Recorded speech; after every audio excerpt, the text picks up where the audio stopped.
Bismillahirrahmanirrahim. Assalamualaikum warahmatullahi wabarakatuh. Di video ini kita akan membahas fenomena yang sering kita temui dalam kehidupan sehari-hari, yaitu orang-orang yang sok pintar dalam agama Islam. Kita akan menggali dan mencoba memahami mengapa mereka sering salah dalam pemahaman agama. Namun penting bagi kita juga untuk menjaga sikap yang baik dalam menghadapi mereka dan tidak memicu konflik yang lebih besar. Yuk kita eksplorasi bersama. Hal ini sendiri bermula ketika saya sedang menonton video di YouTube, dan salah satu rekomendasi yang muncul adalah video dari seorang YouTuber yang mengomentari karomah Abah Gurus Kumpul. Tertarik dengan judul video tersebut, saya pun memutuskan untuk menontonnya.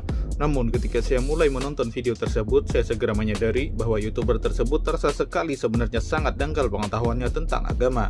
Mereka terlihat sangat percaya diri dan berbicara dengan nada yang sok tahu, tetapi isi pembicaranya jauh dari kebenaran dan tidak memiliki dasar yang kuat, karena hanya terpaku dengan syariat saja dan mengesampingkan variabel tarekat, hakikat, dan ma'rifat. Contohnya saja di saat mereka ini sotoy dan mendustakan karomah para wali. Terus terang saja saya sedikit merasa heran dan miris, karena banyak dari penontonnya sekarang yang mungkin sudah menganggap mereka ini adalah sumber pengetahuan yang terpercaya.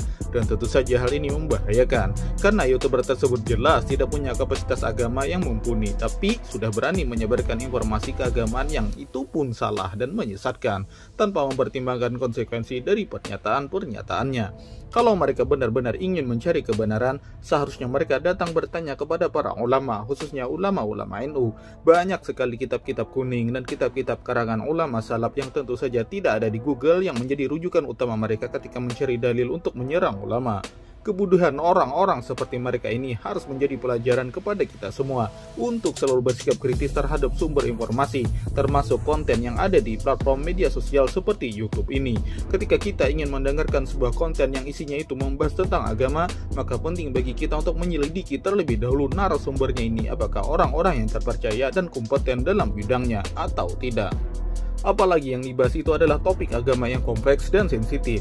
Kalau mau tahu urusan kewalian, urusan hakikat, tarikan, ma'rifat, tanyalah kepada orang-orang yang sudah senior dan mengaji kitab banyak, khususnya para ulama-ulama NU. Tanya beliau-beliau itu semua, maka mereka akan tahu betapa bodohnya mereka dalam hal ini. Dan mereka akan malu sendiri karena sudah keluar-keluar di sosial media menghina pemahaman orang lain, padahal mereka sendiri hanyalah nol besar, tidak tahu apa-apa. Ditambah lagi dengan video-video mereka yang lain yang membahas hukum rokok, karena mereka melihat Abah Gurus Kumpul beserta murid-murid beliau itu pada ngerokok, maka secara kompak mereka pun membuat video tentang hukum rokok itu ialah haram dengan bermodalkan potongan-potongan video dari para ulama yang lain. Mereka-mereka ini dengan penuh keyakinan mengklaim bahwa merokok adalah haram karena Islam melarang segala bentuk kegiatan yang merusak tubuh. Dia berpendapat bahwa merokok dapat menyebabkan kerusakan kesehatan, sehingga secara otomatis dianggap sebagai perbuatan terlarang di dalam agama.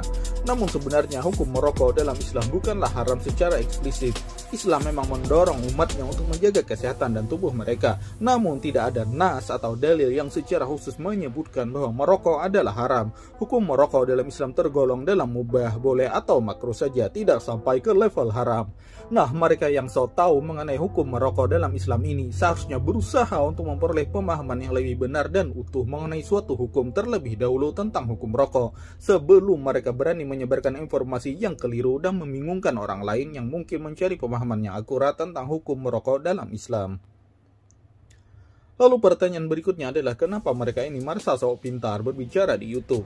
Hal itu tentu saja tidak terlepas dari pribadi mereka yang ingin dikenal dan mendapatkan perhatian dari banyak orang. Meskipun dia tidak memiliki kapasitas untuk membahas masalah agama seperti itu, pengetahuan agamanya tidak mendalam karena mereka mungkin tidak pernah mondok di pesantren atau bisa baca kitab dan punya guru yang mursyid dan bersanad sampai ke Rasulullah.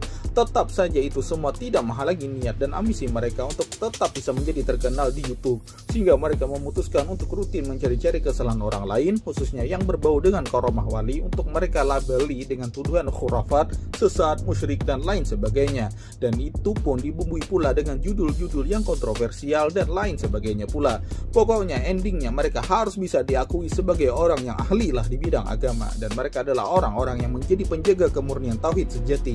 Itu menurut mereka.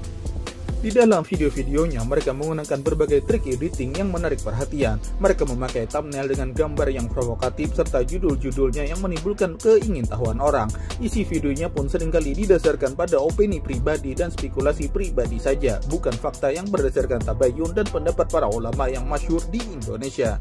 Dan strategi ini nampaknya berhasil menarik perhatian banyak orang, sehingga banyak penonton yang datang. Dan apa yang dikatakan para YouTuber ini tentang kebohongan para wali, nampaknya telah mendapatkan banyak like, komentar, serta subscriber baru yang kebanyakannya itu datang dari orang yang awam juga, sehingga mudah dibodohi oleh mereka.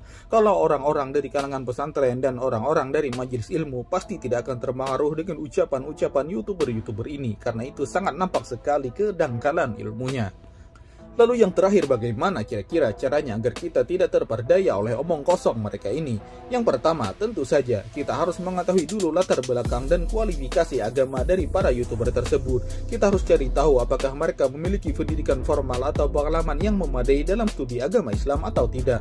Karena hal ini akan membantu kita untuk bisa memilih dan membedakan keaslian dan kebenaran informasi yang mereka sampaikan.